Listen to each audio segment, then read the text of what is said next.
Welcome to healing touch. എന്റെ പേര് doctor P.E. Abraham.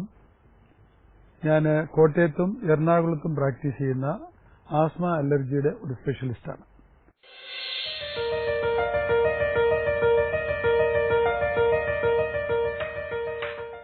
Asthma എന്ന് കേൾക്കുമ്പോൾ തന്നെ സാധാരണ രോഗികളും ചോദിക്കുന്ന ഒരു ചോദ്യമാണ്, ഇത് മാറാൻ മിക്ക ഡോക്ടർമാരും പറഞ്ഞു ഒരിക്കലും ഇത് മാറുകയില്ലാത്ത ഒരു രോഗത്തിന്റെ പേരാണ്. അതിനകത്ത് എങ്ങനെ സ്പെഷ്യലൈസ് ചെയ്ത് സക്സസ്ഫുൾ ആയിട്ട് ഇത്രയും വർഷം ഞാൻ നിലനിൽക്കുന്നു, അതിന്റെ ഒരു ചെറിയ സ്റ്റോറിയോടുകൂടിയാണ് ഞാൻ എന്റെ ടോക്കിന് തുടങ്ങുന്നത്. 70കളില് 79ലാണ് ഞാൻ ഈ സ്പെഷ്യാലിറ്റിയിലേക്ക് വരുന്നത്. 1.5 വർഷം ഞാൻ government doctor MD general medicine എടുത്തതിന് ശേഷം കോട്ടയം ഡിസ്ട്രിക്ട് ഹോസ്പിറ്റലിൽ അസിസ്റ്റന്റ് സർജനായിട്ട് ഞാൻ ജോലി ചെയ്യായിരുന്നു. ഈ സമയത്ത് എന്റെ ഓർമ്മ വെച്ച നാൾ മുതൽ എന്റെ അമ്മയ്ക്ക് മാറാത്ത തുമ്മലും ജലദോഷവും പിന്നെ ചെറുതായിട്ട് ശ്വാസം മുട്ടലും തുടങ്ങി. ഞങ്ങൾ 5 മക്കളാണ്. ഈ മക്കളെ വളർത്താനുള്ള ബുദ്ധിമുട്ടുള്ള അതിന്റെ ഇടയിൽ ഈ പ്രാരാബ്ധങ്ങളും ഒരു സമയത്ത് എന്റെ ഫാദറിന്റെ അന്നത്തെ കാലത്തെ പരിചയത്തിന്റെ പുറത്ത് തിരുവനന്തപുരം മെഡിക്കൽ കോളേജിലെ വളരെ പ്രഗത്ഭനായ ഒരു ഫിസിഷ്യനെ കൊണ്ട് എന്റെ മദറിനെ കാണിച്ചു. അമ്മയ്ക്ക് അന്ന് ഈ മാറാത്ത തുമ്മലും ജലദോഷവും അതോടൊപ്പം ദഹനശക്തി കുറവുണ്ടായിരുന്നു. അതിനെ ഇന്ന് ഇറിറ്റബിൾ ബവൽ സിൻഡ്രോം എന്ന് പറയും. അപ്പൊ ഞാൻ ഈ ഗവൺമെന്റ് സർവീസിൽ വർക്ക് ചെയ്യുമ്പോൾ ഞാനിതിങ്ങനെ ക്ലോസ് ആയിട്ട് ഒബ്സർവ് ചെയ്യും. അപ്പൊ ഇതിന് എന്തുകൊണ്ടൊരു ശാശ്വത പരിഹാരം കണ്ടുപിടിച്ചുകൂടാ? 74-ൽ എനിക്ക് എന്റെ മൂത്ത കുട്ടിയുണ്ടാകുന്നത് പുത്രനാണ്. 2 വയസ്സായപ്പോൾ അവനും ഇടയ്ക്ക് ചെറിയ ജലദോഷവും കഫക്കെട്ടും മിക്കവാറും ഇൻഫെക്ഷനൊക്കെ വരാൻ തുടങ്ങി. അപ്പൊ എന്റെ പരിചയത്തിലുള്ള പീഡിയാട്രീഷ്യനോട് ചോദിക്കുമ്പോൾ അവർ പറയാം ആന്റിബയോട്ടിക്സ്, കഫ് സിറപ്പ്, പനിക്കുള്ള ഗുളിക ഇതൊക്കെ കൊടുക്കുക, കൺവെൻഷണൽ ആയിട്ടുള്ള ട്രീറ്റ്മെന്റ് കൊടുക്കും, തൽക്കാലത്തേന് ശാന്തമാവും, പിന്നെയും 2 ആഴ്ചയ്ക്ക് പോയ പോലെ തിരിച്ചു വരും. ഈ 2 പ്രശ്നങ്ങളും എന്നെ നിരന്തരമായിട്ട് അലട്ടിക്കൊണ്ടിരുന്നപ്പോൾ ഞാനെടുത്തൊരു തീരുമാനമാണ് അലർജി ആസ്മയിൽ ഒന്ന് സ്പെഷ്യലൈസ് ചെയ്യാം. ഇന്ത്യ ഗവൺമെന്റിന്റെ ഡൽഹിയിലെ വല്ലഭായ് പട്ടേൽ ചെസ്റ്റ് ഇൻസ്റ്റിറ്റ്യൂട്ടിൽ ഇതിനുള്ള ഒരു പ്രത്യേക കോഴ്സുണ്ട്. അലർജി ആൻഡ് ഇമ്മ്യൂണോളജി കോഴ്സ് എന്നാണ്. അതുകൊണ്ട് ഒരു മാസത്തിൽ കൂടുതലുള്ള ഒരു കോഴ്സ്. അതിനുവേണ്ടി ഞാൻ പോയി ഈ കോഴ്സ് ചെയ്തു കഴിഞ്ഞതിന് ശേഷം ഒരു കൺക്ലൂഡിംഗ് ടോക്കിൽ അതിന്റെ ഡയറക്ടർ ക്വസ്റ്റ്യൻ ആൻസേഴ്സ് ഞങ്ങൾക്ക് അദ്ദേഹത്തോട് ചോദ്യങ്ങൾ ചോദിക്കും, അദ്ദേഹം അതിനുള്ള ഉത്തരം പറയും.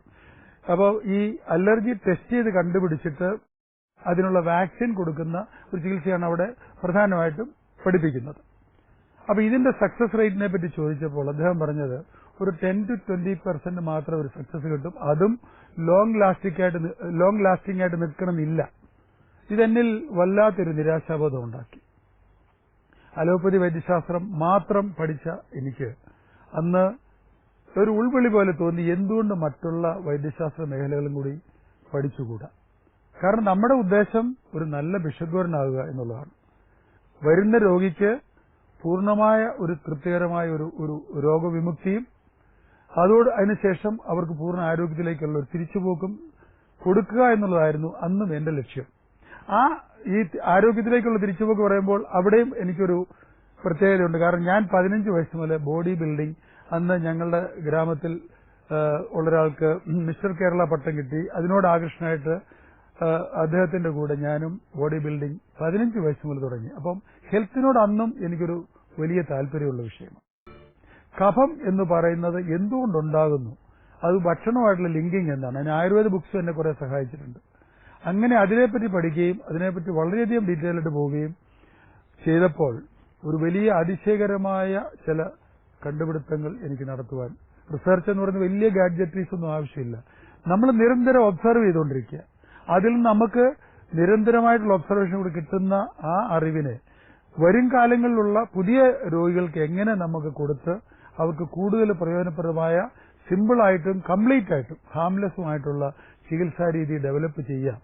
അതിങ്ങനെ നിരന്തരമായിട്ട് കഴിഞ്ഞ 30-35 വർഷത്തെ എന്റെ നിരന്തരമായ ഒബ്സർവേഷന്റെ ഫലമാണ് ഇന്ന് ഞാൻ ഈ കൊടുക്കുന്ന സംയോജിത ചികിത്സ അഥവാ ഇന്റഗ്രേറ്റീവ് മെഡിസിനിൽ കൂടിയുള്ള എന്റെ എല്ലാ ചികിത്സാ പദ്ധതികളും.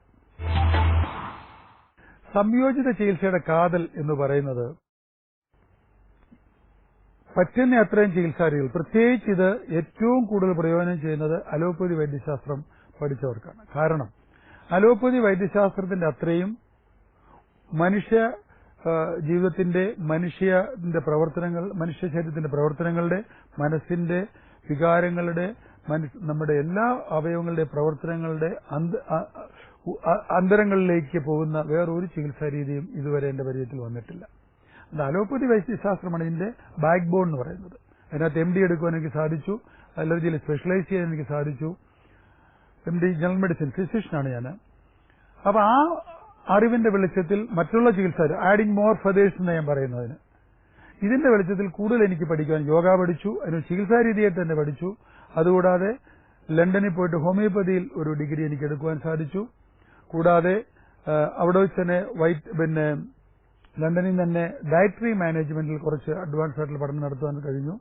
അമേരിക്കയിൽ നിന്ന് nutrition therapy, vitamins, minerals, amino acids ഇവകള് കൂടുതൽ ഉപയോഗിച്ചുകൊണ്ട്, അല്ലെങ്കിൽ തെറാപ്പി ഡോസ്, സാധാരണ എല്ലാവരും സപ്ലിമെന്റ് ഡോസാണ് ഉപയോഗിക്കുന്നത്, ഇത് തെറാപ്പി ഡോസിൽ ഉപയോഗിച്ചുകൊണ്ടുള്ള ഒരു ചികിത്സാ രീതി. പിന്നീട് ശ്രീലങ്കയിൽ പോയി ഞാൻ അക്യുപഞ്ചർ പഠിച്ചു, മാഗ്നറ്റോ തെറാപ്പി. അപ്പോ ഇത്രയും ചികിത്സാ രീതികൾ ഇപ്പോഴും ഞാൻ പഠനം തുടർന്നുകൊണ്ടിരിക്കുകയാണ്. ലാസ്റ്റ് ബ്രത്ത് വരെ പഠനം, മെഡിക്കൽ സ്റ്റഡീസ് തുടരണമെന്നുള്ളതാണ് എന്റെ ആഗ്രഹം. ഓരോ ദിവസവും സമയം കിട്ടി മിനിമം 1-2 മണിക്കൂറുകളെങ്കിലും പഠനത്തിന് വേണ്ടി, റിസർച്ചിന് വേണ്ടി ഞാൻ സ്പെൻഡ് ചെയ്യുന്നുണ്ട്. അതിന്റെ റിസൾട്ടാണ് കഴിഞ്ഞ ഏതാണ്ട് ഈ 30-35 വർഷത്തിൽ ഇപ്പോൾ 1.5-1.25 ലക്ഷം രോഗികളെ, അതിൽ 80-90% മാറാ രോഗങ്ങളാൽ കഷ്ടപ്പെട്ടവരെ രക്ഷപ്പെടുത്താൻ എനിക്ക് സാധിച്ചിട്ടുണ്ട്. അതിൽ ഏറ്റവും മുഖ്യമായിട്ട് ഞാൻ ചികിത്സിക്കുന്നത് ആസ്മ രോഗമാണ്. ആസ്മ എന്ന് ഞാനിവിടെ പറയുമ്പോൾ രണ്ടാണ് അതിന്റെ ബ്രോഡായിട്ടുള്ള ഡിവിഷൻ. ഒന്ന് ബ്രോങ്കിയൽ ആസ്മ, അതിനെപ്പറ്റിയാണ് ഞാൻ കൂടുതൽ ഇവിടെ സംസാരിക്കാൻ ഉദ്ദേശിക്കുന്നത്. രണ്ടാമത്തെ ഭാഗമാണ് കാർഡിയക് ആസ്മ.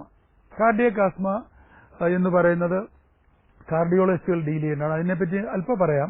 ഇപ്പോൾ ഒരു ചെറിയ ഉദാഹരണം പറയാം. ഏതാണ്ട് ഒരു 40-45 വയസ്സിൽ നേരത്തെ ശ്വാസം മുട്ടലോ തുമ്മലോ ഒന്നും ഇല്ലായിരുന്ന ഒരു വ്യക്തിക്ക്, ആണിനോ പെണ്ണിനോ ആണെങ്കിൽ, അല്ലെങ്കിൽ 40 വയസ്സുകളിൽ ഇവർക്ക് പെട്ടെന്ന് രാത്രിയിലോ അല്ലെ പകരം പെട്ടെന്നൊരു ശ്വാസം മുട്ടൽ വന്നു. ആ കൂട്ടത്തിൽ ഒരു നെഞ്ചുവേദനയോട് കൂടി ചിലപ്പോൾ വരാം, അല്ലെങ്കിൽ ഒന്നുമില്ലെങ്കിൽ ഒരു പെട്ടെന്ന് വരാം. അത് ഒരു ഹൃദ്രോഗം കൊണ്ടുണ്ടാകുന്ന ശ്വാസം മുട്ടലാണ്. അതിനെ cardiac failure and breathing difficulty എന്ന് പറയും. അത് തീർച്ചയായിട്ടും എമർജൻസി അർഹിക്കുന്ന ഒരു രോഗമാണ്. അതിനെ കാർഡിയോളജിസ്റ്റിന്റെ കെയർ ഓഫിൽ അത് ട്രീറ്റ് ചെയ്യുന്നതാണ് നല്ലത്. എനിക്ക് അങ്ങനത്തെ കുറച്ച് കേസുകൾ കണ്ടുപിടിക്കാനും അത് കാർഡിയോളജിസ്റ്റിലേക്ക് റെഫർ ചെയ്യാനും എനിക്ക് സാധിച്ചിട്ടുണ്ട്.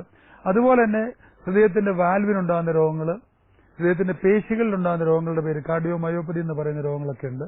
ഇവയിലെല്ലാം ഹൃദയത്തിന്റെ പ്രവർത്തനം, പ്രത്യേകിച്ച് ഇടതെ മെയിൻ അറയുടെ ലെഫ്റ്റ് വെൻട്രിക്കിളിന്റെ പ്രവർത്തനം വീക്കാകുമ്പോൾ ഉണ്ടാകുന്നതാണ് കാർഡിയക് ഫെയിലിയർ. അതിൽ നിന്ന് ശ്വാസം മുട്ടലായിട്ടാണ് ഇത് പ്രതിഫലിക്കുന്നത്. അതിനെയാണ് കാർഡിയക് ആസ്മ എന്ന് പറയുന്നത്. അതിനെ ഞാൻ ഇപ്പോൾ വിടുകയാണ്. ഞാൻ എന്റെ മെയിൻ സബ്ജക്റ്റായ ബ്രോങ്കിയൽ ആസ്മയിലേക്കാണ് വരുന്നത്. ബ്രോങ്കിയൽ ആസ്മയെ ഞാൻ മെയിനായിട്ട് രണ്ടായിട്ട് തിരിക്കുന്നത്: ഒന്ന് കുട്ടികൾക്കുണ്ടാകുന്ന ആസ്മ, 2 മുതിർന്നവർക്കുണ്ടാകുന്ന ആസ്മ. കുട്ടികളിൽ 6 മാസം മുതൽ തുടങ്ങിയ ആസ്മ ചികിത്സിക്കാൻ എനിക്ക് അവസരം ഉണ്ടായിട്ടുണ്ട്. എനിക്ക് ഇന്ന് ഞാൻ ഓർക്കുന്നു, അലക്സ് മാത്യു എന്ന് പറയുന്ന കോട്ടയത്തുള്ള ഒരാളാണ്. അയാൾ എന്നെ കൺസൾട്ട് ചെയ്യാൻ വരുന്നത് എന്റെ 79-80 ഞാൻ എന്റെ ആദ്യകാലത്തെ ഗവേഷണത്തിന്റെ ആരംഭത്തിൽ വന്നതാണ്. അലക്സ് എന്റെ അടുത്ത് വരുമ്പോൾ 6 മാസത്തിൽ പുള്ളിക്ക് തുടങ്ങിയതാണ്. 29 വർഷം ഈ മനുഷ്യൻ സഫർ ചെയ്തു. ഹോമിയോപ്പതി, അലോപ്പതി, ആയുർവേദം എല്ലാം വ്യത്യസ്തമായിട്ട് പുള്ളി ട്രൈ ചെയ്തു. പുള്ളി പോക്കറ്റിൽ ഡെറിഫിലിൻ എന്ന് പറയുന്നൊരു മരുന്നുമായിട്ടാണ് സ്ഥിരം നടന്നുകൊണ്ട്. കാരണം യാത്രയിലുണ്ടെങ്കിൽ അടുത്തുള്ള ക്ലിനിക്കിൽ കയറി ഒരു IV ആയിട്ട് ഇഞ്ചക്ഷൻ എടുക്കും. അന്ന് ഇന്നത്തെ പോലെ ഇൻഹേലർ ഒന്നുമില്ല 79-80 എടുത്തു. തൽക്കാലത്തിന് പുള്ളിക്ക് ഒരു സമാധാനം കിട്ടും.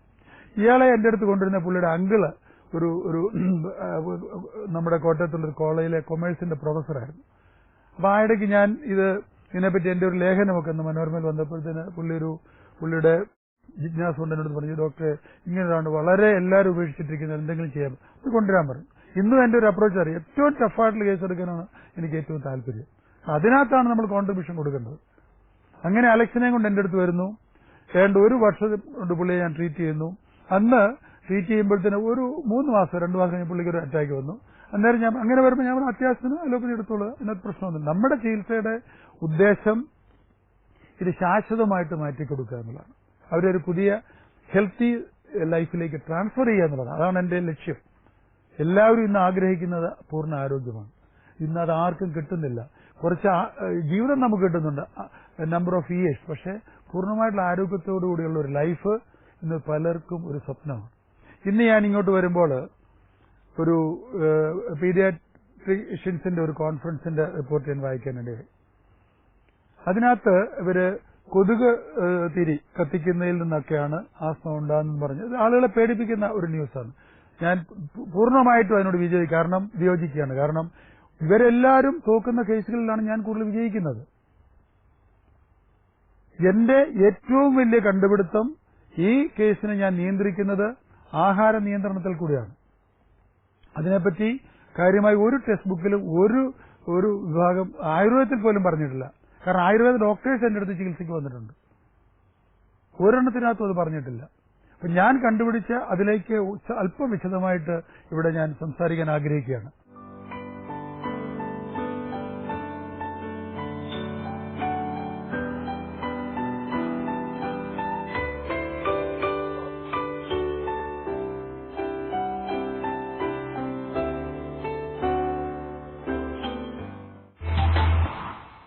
എന്റെ റിസർച്ചിൽ നിന്ന് ഞാൻ കണ്ടുപിടിച്ച യഥാർത്ഥ സബ്ജക്റ്റാണ് കഫം എന്ന് പറയുന്നത് ഭക്ഷണത്തിൽ നിന്ന് മാത്രമാണ് ഉണ്ടാകുന്നത്. അതിന് ടെൻഡൻസി ഉള്ളവരിലേ അതുണ്ടാവുന്നുള്ളൂ. എന്റെയൊക്കെ ചെറുപ്പത്തിൽ എന്റെ ഫാദറിന്റെ ഫാദർ കാർക്ക് ഇങ്ങനെ ചെറുപ്പത്തിൽ തുപ്പിയിട്ട് ഞാൻ മെഡിക്കൽ കോളേജിലൊക്കെ പഠിക്കാൻ തുടങ്ങിയ പുള്ളി പറയാം, ഈ കഫം കൊണ്ട് ഭയങ്കര ശല്യമാണല്ലോ. അപ്പൊ ഇന്ന് പുറകോട്ട് തിരിഞ്ഞു നോക്കുമ്പോൾ എനിക്കറിയാം പുള്ളി വേണ്ട 6-8 ഗ്ലാസ് ചായയോ കാപ്പിയോ ഒക്കെ ആയിട്ട് കുടിക്കും, പാലും ഒക്കെ ഒഴിച്ചിട്ട്. ഏറ്റവും വലിയ കഫവർദ്ധനയാണത്. അതുപോലെ തന്നെ രാത്രി കഞ്ഞിയാണ് കുടിക്കുന്നത്. ഞാൻ ബോംബെന്നാണ് പറയുന്നത്. മലയാളിയുടെ ഫുഡില് ഈ കഫവർദ്ധനയുള്ളവർക്ക് ഏറ്റവും ദൂഷ്യം ഉണ്ടാക്കുന്നതാണ് രാത്രിയിലത്തെ ഈ കഞ്ഞികുടി, അതോടനുബന്ധിച്ച് എടുക്കുന്ന കറികളും. വളരെ വിശദമായിട്ട് ഈ വിഷയം, കാരണം ഇതൊരു വിപ്ലവകരമായ മാറ്റം എന്റെ പേഷ്യൻസിൽ എനിക്കുണ്ടാക്കാൻ സാധിച്ച വിഷയം ഇത് തന്നെയാണ്. ആസ്മയുടെ കാരണങ്ങളിലേക്ക് പോകുമ്പോൾ അതിനെപ്പറ്റി പറയാൻ ഞാൻ ആഗ്രഹിക്കുകയാണ്. ഇതിനു മുമ്പായിട്ട് ഒന്ന്, പാരമ്പര്യം തന്നെയാണ് ഇന്നത്തെ മുഖ്യ ഘടകം. 90% കൂടുതൽ രോഗികളിലും പാരമ്പര്യം ഒരു പ്രധാന ഘടകമായിട്ട് ഞാൻ കാണുന്നുണ്ട്. അത് ഇൻട്രസ്റ്റിംഗ് ആയിട്ടൊരു വിഷയം ഞാൻ കണ്ടത്, ഇപ്പൊ ഒരു കുട്ടിയെ കൊണ്ട് വരികയാണ്, 2 വയസ്സുള്ള കുട്ടിയെ കൊണ്ട് വരുമ്പോൾ നിങ്ങളുടെ വീട്ടിൽ ആർക്കെങ്കിലും അച്ഛനോ അമ്മയ്ക്കോ ഉണ്ടോ? ഇല്ല, എനിക്ക് കുഴപ്പമൊന്നുമില്ല. പക്ഷേ ഈ അച്ഛന്റെ അച്ഛനോ അമ്മയുടെ അച്ഛനോ അച്ഛന്റെ അമ്മയ്ക്കോ അവർ പറയും ഒരു 50-60 വയസ്സായപ്പം അവർക്ക് ചെറുതായിട്ട് കഫത്തിന്റെ ശല്യം ഉണ്ടായിരുന്നു, ഇങ്ങനെ ചുമച്ച് വെക്കുമായിരുന്നു, ഇടയ്ക്ക് ഇച്ചിരി ശ്വാസം മുട്ടലും വരുമെന്ന് പറയും. എനിക്കത് മതി ധാരാളം. അപ്പൊ ഞാൻ ഇവരോട് പറയും, ഇവർ 25 അല്ലെ 30 വയസ്സിലുള്ളവരെ പറയും, നിങ്ങൾക്ക് ഏതാണ്ട് ഒരു 35-40 വയസ്സാകുമ്പോൾ നോക്കിക്കോളൂ, അല്ലെ എന്ന് എഴുതിയിട്ടുള്ളൂ, ശരിയായ കഫക്കെട്ടിന്റെ ആരംഭം നിങ്ങൾക്ക് ഉണ്ടാകും. അതാണ് എന്റെ ഗവേഷണത്തിൽ നിന്ന് ഞാൻ കണ്ടുപിടിച്ചത്. ഇത് പ്രഡിക്ട് ചെയ്യാൻ പറ്റും നമുക്ക്. ഞാൻ മുമ്പേ പറഞ്ഞു എന്റെ അമ്മയ്ക്ക് ശ്വാസമുട്ടുണ്ടായിരുന്നു, എന്റെ മകനും ഒന്നും അന്നേരം എനിക്ക് വലിയ കുഴപ്പമില്ല. പക്ഷേ എനിക്ക് 20 വയസ്സുള്ളപ്പോൾ കണ്ണിൽ സ്ഥിരമായിട്ട് ചൊറിച്ചിൽ വന്നു. അതോടുകൂടി ചെറിയ തുമ്മലും ജലദോഷവും. അന്ന് എനിക്ക് അലോപ്പതി മാത്രം അറിയാവുന്ന ഒരു സ്റ്റേജില് എന്റെ ടോൺസിൽസ്, ഞാൻ MD-ക്ക് പഠിക്കുമ്പോൾ എന്റെ ടോൺസിൽസ് ഓപ്പറേഷൻ ചെയ്ത് കളഞ്ഞു. അന്ന് എനിക്കറിയില്ല ഇത് ഒരു വലിയ ദുരന്തത്തിലേക്കാണ് അത് പിന്നീട് എന്നെ നയിക്കുക എന്നുള്ളത്. പിന്നീട് ഒരു 2-3 വർഷം കഴിഞ്ഞപ്പോൾ എനിക്ക് സ്ഥിരമായി സൈനസിന്റെ പ്രശ്നങ്ങളായി, സൈനസൈറ്റിസ് ആയി. ആന്റിബയോട്ടിക് കഴിച്ചതിന് കണക്കില്ല. ഞാൻ അന്ന് അലോപ്പതി മാത്രം എനിക്കറിയാവുന്ന സമയം. ആ സമയത്താണ് ഞാൻ ഈ ട്രെയിനിങ്ങിന് വേണ്ടി യോഗയ്ക്ക് പോകുന്നതും ഈ അലർജി ഇമ്മ്യൂണോളജി ട്രെയിനിങ് എടുക്കുന്നതും. അത് വിപ്ലവകരമായ മാറ്റമാണ്. ഇന്ന് ഞാൻ ആരോഗ്യത്തോടെ ഇരിക്കുന്നെങ്കിൽ അതിന് മുഴുവൻ ക്രെഡിറ്റും എന്റെ റിസർച്ചിൽ നിന്ന് കിട്ടിയ എന്റെ അറിവിനാണ്. ഇത് ഇന്ന് ആയിരക്കണക്കിന് രോഗികൾക്ക് കൊടുത്തിട്ട് അവര് എന്നോട് പറയുന്നത്, ഡോക്ടർ എന്തുകൊണ്ട് ഇത് മറ്റുള്ളവർ പറയുന്നില്ല? ഈ അടുത്ത കാലത്ത് വന്ന ഒരു ചെറിയൊരു അനുഭവം പറയാം. 9.5 വയസ്സുള്ളൊരു കുട്ടിയെയും കൊണ്ട് പാലക്കാട്ടിൽ നിന്ന് എന്നെ കാണാൻ വരികയാണ്. 4ാമത്തെ വിസിറ്റ്, മാസത്തിൽ 1 പ്രാവശ്യം എന്നെ കാണാൻ വരേണ്ടത്. അവര് സാധാരണക്കാരാണ്.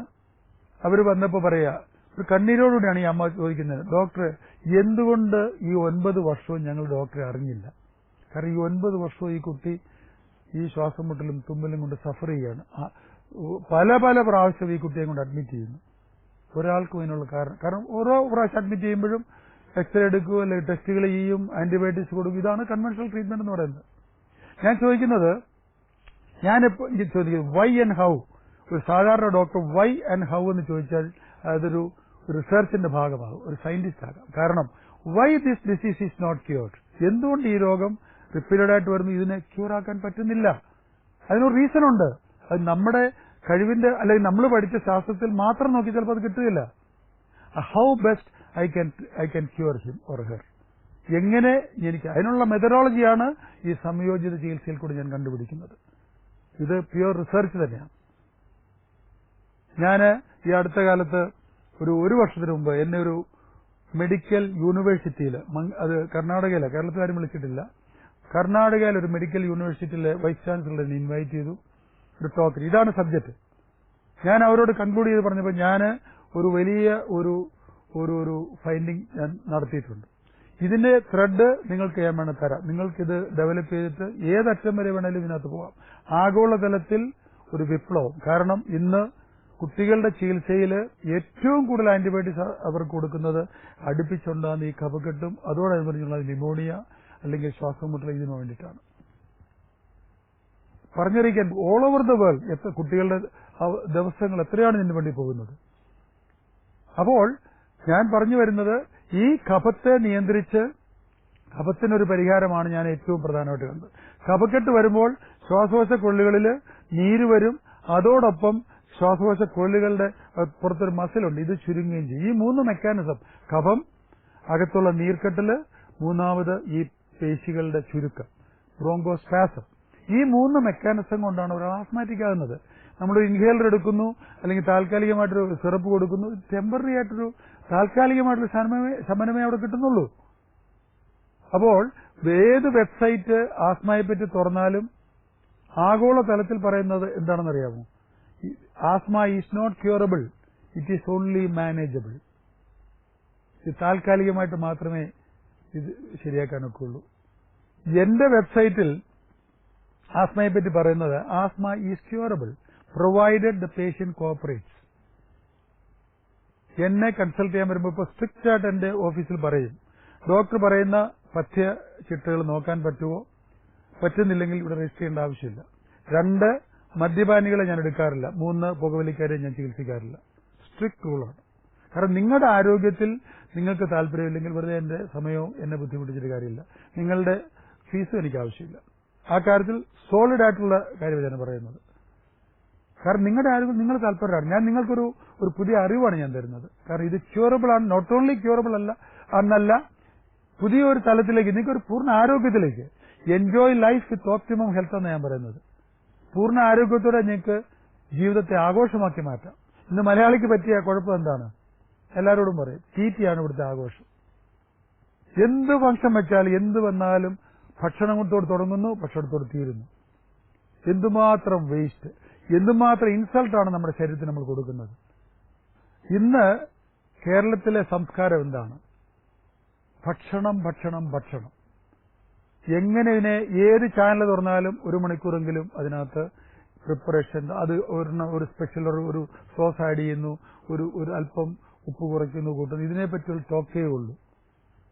ഞാൻ പറയും, നമ്മുടെ ചുറ്റും എത്രയോ തരം മൃഗങ്ങളും പക്ഷികളും ഉണ്ട്.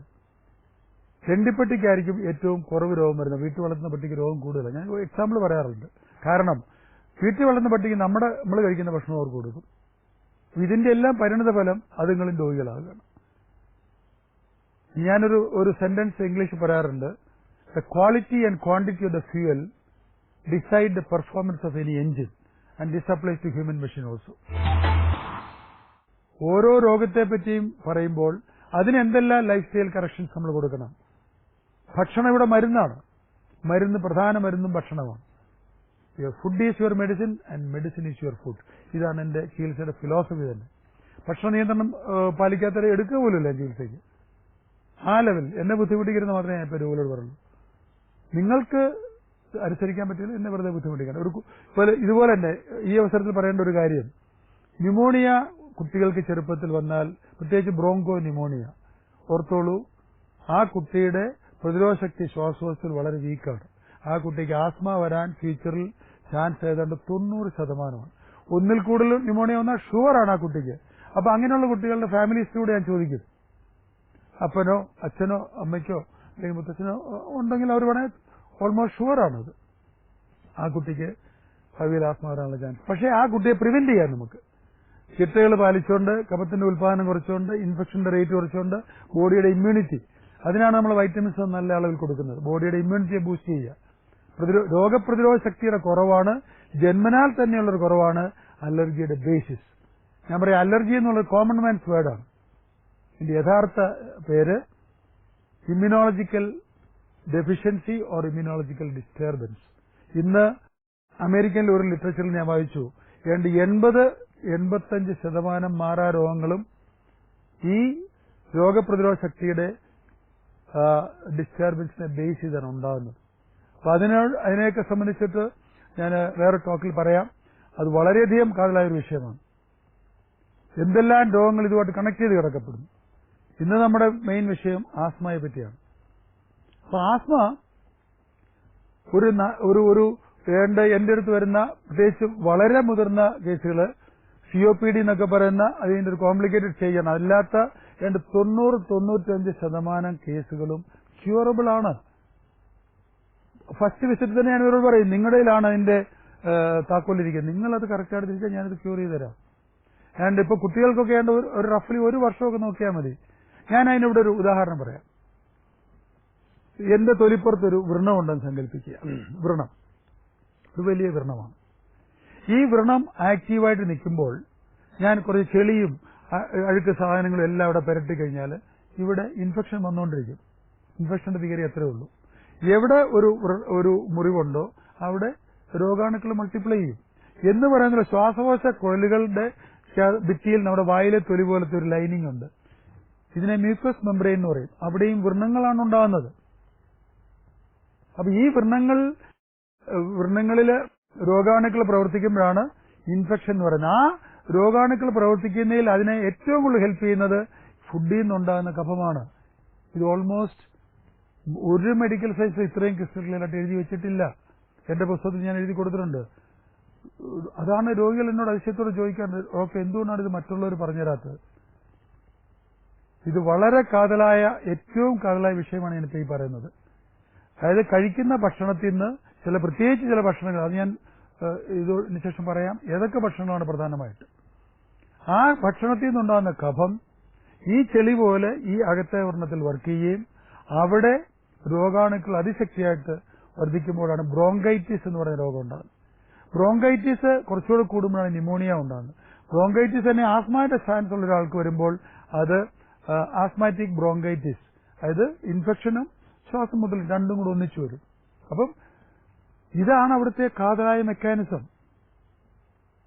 ഇതിനെ റിലീവ് ചെയ്ത് കഴിഞ്ഞാൽ ഈ രോഗി ക്യൂറിലേക്ക് വരും. അന്നേരം ആ കൂട്ടത്തിൽ നമ്മൾ കുറച്ച് വൈറ്റമിൻസും കുറച്ച് ബ്രീത്തിങ്, യോഗ ബ്രീത്തിങ്ങും, അഡൽസിനാണെങ്കിൽ യോഗയുടെ ഒരു 1 day ക്ലാസ് കമ്പൽസറിയാണ് എന്റെ എല്ലാ അഡൽട്ട് പേഷ്യനും. ഇതും കൂടെ കൊടുത്തു കഴിയുമ്പോൾ ഒരു മുരടി ചെയ്യുന്ന ഒരു ചെടി നല്ല വളവും വിളക്കുള്ള കൊടുക്കുമ്പോൾ നല്ല വിടർന്ന് പൂർണ്ണ വളർച്ചയെത്തി പുഷ്പങ്ങളും ഫലങ്ങളും ഉണ്ടാകുന്ന ഒരു സ്റ്റേജിലേക്ക് വരുന്നവർ നോക്കി നിൽക്കുമ്പോൾ നമുക്ക് കാണാൻ പറ്റും.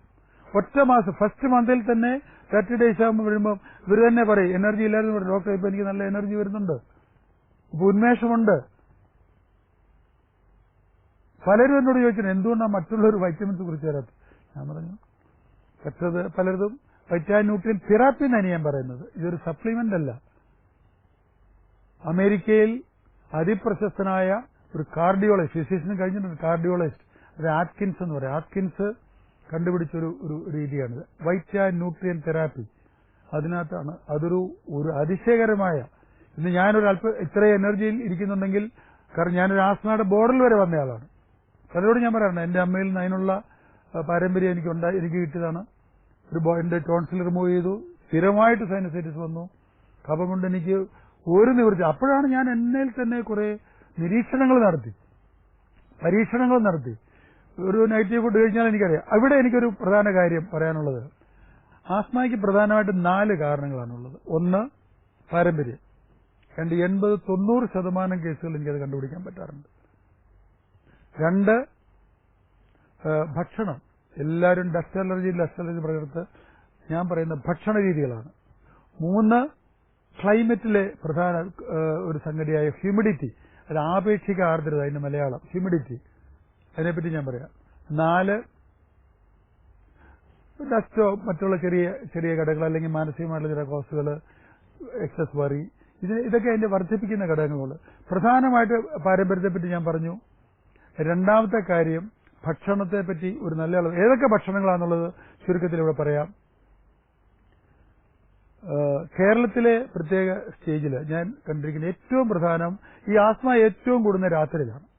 അതുകൊണ്ട് രാത്രിയിലത്തെ ഭക്ഷണമാണ് എല്ലാവരോടും ഞാൻ ഒരു 11 മണി 12 മണി 1 മണിക്കാണ് രോഗി ശ്വാസം മുട്ടലായിട്ട് എഴുന്നേൽക്കുന്നത്. അവർക്ക് ചുമച്ചു തുപ്പി കഫവും ഛർദിക്ക് കുട്ടികളാണെങ്കിൽ ഈ കഫം അന്ന് വൈകുന്നേരം കഴിച്ച ഫുഡിൽ നിന്നാണ് ഉണ്ടാകുന്നത്. വൈകുന്നേരത്തെ രാത്രിയിലത്തെ ഫുഡാണ് ഞാൻ ഏറ്റവും കൂടുതൽ നിയന്ത്രിക്കുന്നത്. അരി ഭക്ഷണം രാത്രിയിൽ അരിയും അല്ലെങ്കിൽ അരിഭക്ഷണവും കഞ്ഞി പ്രത്യേകിച്ച് കഫത്തിന്റെ ഒരു ബോംബെന്ന് ഞാൻ പറയുന്നത്. ഏറ്റവും കൂടുതൽ കഫം ഉണ്ടാക്കുന്ന സാധനമാണ് അരി ഭക്ഷണം, പ്രത്യേകിച്ച് കഞ്ഞി. അരിഭക്ഷണം ഞാൻ അനുവദിക്കാറേ ഇല്ല രാത്രിയിൽ. പ്രത്യേകിച്ച് അതിന്റെ കാഠിന്യം അനുസരിച്ച് അതിന്റെ പഥ്യത്തിന്റെ ഗ്രേഡും ഞാൻ കൂട്ടും. എന്നും അറ്റാക്ക് ഉണ്ടാക്കുന്ന ആൾക്ക് പിന്നെ അറ്റാക്ക് വരാറില്ല. അതുപോലെ തന്നെ രാത്രി പയറ് പരിപ്പ് കടല അതെല്ലാം രാത്രിയിൽ അനുവദിക്കില്ല. ഇപ്പൊ ഞാൻ ഏറ്റവും കൂടുതൽ കണ്ടിരിക്കുന്ന കുഴപ്പമില്ലാത്തത് രാത്രിയിൽ ഗോതമ്പിന്റെ ഫുൾ വീറ്റിന്റെ ചപ്പാത്തി, ഗോതമ്പ് ദോശ, ഗോതമ്പിന്റെ പുട്ട്, അതായത് ഈ പൊടി നനച്ചിട്ട് കാരറ്റും ബീറ്റ്റൂട്ടും ചിരണ്ടിയിട്ടിട്ട് തേങ്ങയും രാത്രിയിൽ ഞാൻ അനുവദിക്കാറില്ല. അത് വളരെ നല്ല ഒരു 7-8 മുമ്പായിട്ട് കഴിക്കാൻ പറയും. പിന്നീട് സ്റ്റീംഡ് വെജിറ്റബിൾസ്, അതും കാരറ്റ്, കാബേജ്, കോവയ്ക്ക അല്ലെങ്കിൽ കോളിഫ്ലവർ, ഇതൊക്കെ വളരെ നല്ലതാണ്. അത് പിന്നെ രാത്രിയിലത്തെ മെയിൻ അല്ലെങ്കിൽ വെജിറ്റബിൾ സൂപ്പ് ചെയ്തോടെ കഴിക്കാൻ പറയും. ഗ്രേവിയുള്ള കറികൾ രാത്രി അനുവദിക്കാറേ ഇല്ല. ഗ്രേവിയുള്ള കറി ധാരാളം മസാലയും തേങ്ങയെല്ലാം ചേരും. ഇതിനകത്ത് നിന്ന് ഏറ്റവും കൂടുതൽ ഇതൊരു ട്രിഗറാണ്. ഇപ്പൊ കണ്ണിൽ നമ്മൾ ഇച്ചിരി മുളക് പൊടി കയറി എന്താ കണ്ണീര് വരും എന്ന് പറയുന്ന പോലെയാണ് ഈ മെമ്പറൈനകത്ത് നിന്ന് കഫക്കെട്ട് വരും. കഴിക്കുന്ന ഭക്ഷണത്തിൽ നിന്ന് മാത്രമാണ് കഫം ഉണ്ടാകുന്നത്. ഇതൊരു ഒരു കണ്ടുപിടുത്തം തന്നെയാണ്. രണ്ടാമത്തെ കാര്യം പറഞ്ഞു കഴിഞ്ഞു. അപ്പം ഡസ്റ്റിന്റെ റോൾ എന്താണെന്ന് ഞാൻ പറഞ്ഞുതരാം. എല്ലാവരും എനിക്ക് ഡസ്റ്റ് അലർജി എന്ന് പറയും. അവിടെ എനിക്ക് പറയാനുള്ളത് ഒരു മേശപ്പുറം ഈ മേശപ്പുറത്ത് ഒരു ഗ്ലാസ് ഇട്ട ടേബിളാന്ന് വിചാരിക്കുക. ആ മേശപ്പുറത്ത് ഒരു ലെയർ മണ്ണെണ്ണയോ അല്ലെങ്കിൽ പെട്രോളോ ഉണ്ടെന്ന് കരുതുക. അപ്പൊ നമ്മൾ 1-2 തരി തീ അവിടെ തീരുന്നു. ഇത് ആളിക്കത്തും. കംപ്ലീറ്റ്ലി നമ്മൾ ആ മേശപ്പുറം തുടച്ച് വൃത്തിയാക്കി ഒരു ഡ്രോപ്പ് ഓഫ് കെറസിൻ അവിടെ ഇല്ലെങ്കിൽ ഈ തീപ്പൊരി വീണാൽ അവിടെ കിടന്ന് കെട്ടുപോക്കുള്ളൂ. അവിടെ ഒന്നും ആളാനില്ല എന്ന് പറയുന്ന പോലെ ഭക്ഷണത്തിൽ നിന്നുണ്ടാകുന്ന കഫക്കെട്ട് ആ ഇൻഫ്ലമേറ്ററി മെറ്റീരിയലും ഇവിടെ നമ്മുടെ ശ്വാസകോശത്തിന്റെ ട്യൂബുകളിൽ കിടക്കുമ്പോഴാണ് ഈ ഡസ്റ്റിൻ റോൾ ഉള്ളത്. അന്നേരമാണ് ഇവർ സ്നീസ് ചെയ്യുന്നത്. ഞാൻ എന്റെ ബോഡിയിൽ 1000 പ്രാവശ്യം ഞാനത് കണ്ടിട്ടുണ്ട്. തെറ്റായ ഭക്ഷണത്തിൽ കൂടെ ഒരു ഇൻഫ്ലെയിംഡ് സെറ്റപ്പ് വരുമ്പോൾ മാത്രമേ ഡസ്റ്റ് അടിച്ചു, അല്ലെങ്കിൽ ഒരു പ്രശ്നങ്ങളുമില്ല. കുട്ടികളെ കൊണ്ട് വരുന്നവർ പറയും, നേരത്തെ പീഡിയാട്രീഷ്യൻ പറയും ഇവരെ കളിക്കാൻ വിടരുത്, പബ്ലിക്കായിട്ട് കളിക്കാം. പക്ഷെ എന്റെ ചികിത്സ തുടങ്ങി 1 മാസം ഞാൻ പറയും ഫുൾ ടൈം പോയി കളിച്ചോളാൻ പറയും. ആർക്കും ഒരു പ്രോബ്ലം വരാറില്ല. ഫുഡ് മാത്രം അവരതിന് തയ്യാറാകും നേരം, കാരണം ഇവർ കളിക്കാം. 1 വർഷം കഴിയുമ്പോൾ ഫുഡിലെ പഥ്യം അവർക്ക് മാറ്റുകയും ചെയ്യും. വളരെ മുതിർന്നവർക്ക് മാത്രമേ ഫുഡിന്റെ പഥ്യം കേരളത്തിന്റെ സിനാരിയോയിൽ നിൽക്കുമ്പോൾ അവർക്ക് മാറ്റാൻ പറ്റൂ. ഇവിടെ ഹ്യൂമിഡിറ്റിയെ പറ്റി അടുത്ത് പറയാം. ആപേക്ഷിക ആർദ്രത കേരളത്തിന്റെ ഹ്യൂമിഡിറ്റി പ്രത്യേകിച്ച് മഴക്കാലം തുടങ്ങുമ്പോൾ 100 വരെ എത്തും. ആരോഗ്യത്തിന്റെ ഹ്യൂമിഡിറ്റി എന്ന് പറയുന്നത് 40-നും 60-നും ഇടയ്ക്കാണ്. പല പേഷ്യൻസും എന്നോട് പറയാറുണ്ട് അവർക്ക് കേരളത്തിൽ വെച്ച് അസുഖമുണ്ട്, ഗൾഫിലോ അല്ലെങ്കിൽ അമേരിക്കയിലോ ഒരു പ്രശ്നങ്ങൾ ഏത് ഫുഡും കഴിക്കാം. അപ്പൊ ഇതൊരു വില്ലനാണ് കഫം. അതിനെപ്പറ്റി എത്ര പറഞ്ഞാലും മതിയാകില്ല. അപ്പൊ കഫം ഉണ്ടായി അതിനകത്ത് രോഗാണുക്കൾ മൾട്ടിപ്ലൈ ചെയ്യുമ്പോഴാണ് ഈ ഇൻഫെക്ഷൻ എന്ന് പറയുന്ന സംഭവം ഉണ്ടാകും. ഈ ഇൻഫെക്ഷന് വേണ്ടിയാണ് ഈ കിലോഗ്രാം ഓഫ് ആന്റിബയോട്ടിക്സ് എല്ലാം സ്ഥിരം ഉപയോഗിച്ചുകൊണ്ടിരിക്കുന്നത്. അതിന്റെ ആവശ്യം വരാറില്ല. അവിടെ ഈ മെംബ്രെയിൻ ഞാൻ പറഞ്ഞില്ല, ആ മെംബ്രെയിനാണ്. അതുകൊണ്ടാണ് ആ മെംബ്രെയിന് ഹെൽത്ത് ഉണ്ടാക്കുക. പെർമനന്റ്ലി ഹെൽത്ത് ഉണ്ടായി കഴിഞ്ഞാൽ ഇവർക്ക് നോർമലായിട്ട് ജീവിക്കാം. 4ാമത്തെ ഘടകം മറ്റുള്ള ചെറിയ ഘടകങ്ങൾ, അതൊന്നും അതിനൊക്കെ ആദ്യത്തെ 3 കറക്റ്റ് ചെയ്തതിന് പിന്നെ 4ാമത്തെ ടെൻഷനോ വറീസിനോ ഇതൊന്നും അല്ലെ സൈക്കോസോമാറ്റിക് ഇതൊന്നും കറക്റ്റ് അല്ല. പ്രധാന 3 ഘടകങ്ങൾ ഇതാണ്. അവിടെ 4ാമത്തെ ഞാൻ കൊടുക്കുന്ന മെത്തേഡില് യോഗ കൊടുക്കും. അവർക്ക് ബ്രീത്തിങ്, കുട്ടികൾക്കും വളരെ മുതിർന്നവർക്കാണ് സിമ്പിൾ ഡീപ് ബ്രീത്തിങ് എക്സസൈസ് കൊടുത്തിട്ട്, അതായത് 3/4 ഭാഗം ശ്വാസം വലിച്ചിട്ട് ഹോൾഡ് ചെയ്യാൻ പറയും. അപ്പം മുഴുവൻ ശ്വാസം വലിക്കാൻ നമുക്ക് അധികം നേരം ഹോൾഡ് ചെയ്യാൻ പറ്റിയില്ല. 3/4 ഭാഗം ശ്വാസം വലിച്ചിട്ട് മാക്സിമം ഡ്യൂറേഷൻ ഹോൾഡ് ചെയ്തിട്ട് പതുക്കെ വിടാൻ പറയും. ആർക്കും ചെയ്യാവുന്ന കാര്യമുള്ളൂ. ഞാൻ എത്ര പ്രാവശ്യം ചെയ്യണമെന്ന് ചോദിക്കുമ്പോൾ ഞാൻ പറയും SB അക്കൗണ്ടിൽ പൈസ ഇടുന്ന പോലെ. ഇത് എത്ര കൂടുതൽ ഇട്ടാൽ നിങ്ങളുടെ ബാങ്ക് ബാലൻസ് കാണും. അപ്പം enjoy life with optimum health. പൂർണ്ണ ആരോഗ്യത്തോടെ നിങ്ങൾ ജീവിതം ആസ്വദിക്കുക. ഇതാണ് എന്റെ മെസ്സേജ്. അതിലേക്ക് ഏത് പഴകിയ രോഗികളെ, പ്രത്യേകിച്ച് ആസ്മ പോലുള്ളവരെയും നമുക്ക് തിരിച്ച് കൺവേർട്ട് ചെയ്യാൻ പറ്റും എന്നുള്ളതാണ് ഈ അവസരത്തിൽ എനിക്ക് പറയാനുള്ള മുഖ്യമായ വിഷയം.